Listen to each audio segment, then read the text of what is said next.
Hey, it's Offbeat here and welcome to this episode of Behind the Bars, which very appropriately for this track is 1 week late. So as usual, I just want to say a big thank you to everybody who has commented so far. I'm going to show some of my favourites up on the screen right now so you know who you are. Thank you very much and big up.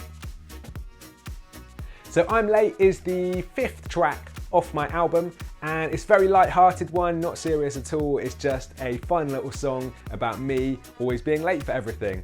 And with all my tracks, or at least most of them, I think they're pretty relatable. I usually get people commenting saying like, this is so me, or tagging their mates and stuff. And I knew with this one that would be the case. Like everybody at least knows someone, or in my case is someone that is always late for everything.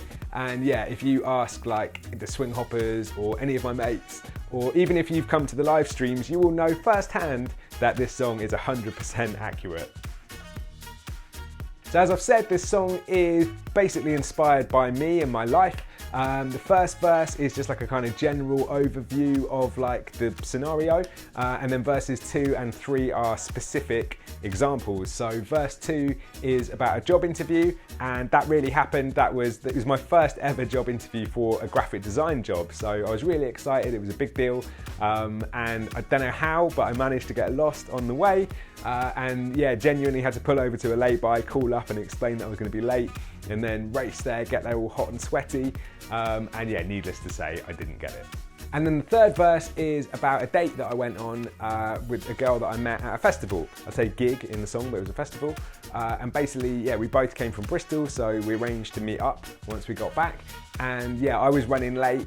I ended up being, I was like 20 minutes late, and I kind of got there, I assumed I'd blown it, and then I rang her and she was even later than me. So we would have been a match made in heaven, but we probably would never just be in the same place at the same time. And another funny thing that happened on that date was I basically like had a little Facebook stalk beforehand to sort of try and work out if she had a boyfriend or not, because it wasn't massively clear.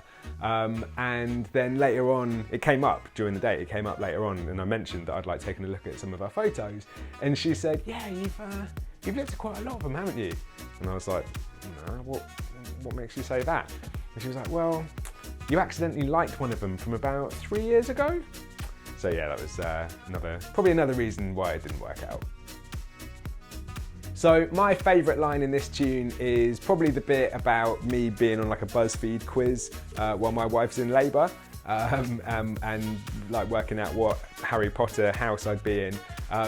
And the line is, my wife could be in labour screaming, what are you waiting for? While I'm seeing if I'd be in Gryffindor or Ravenclaw. Molly! Right, Gryffindor ob. And the bit I particularly like is the Gryffindor ob, just because that's like totally something I would say, and I wasn't even planning to put it in the song. I just sort of like, it just came like naturally after I'd written that, and like, and I wrote it down and I was like, actually that works, that can stay.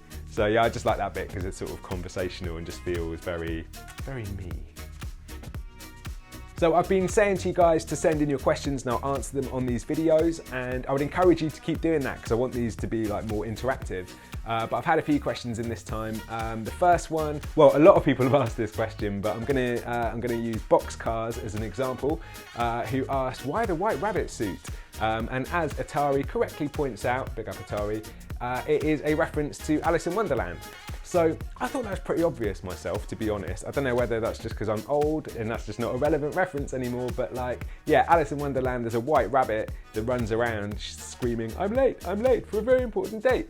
And it's basically a reference to that. So I took that quote, basically ripped it off for the chorus, and just figured, hey, I've taken the quote, I've ripped that off, I might as well take the costume as well.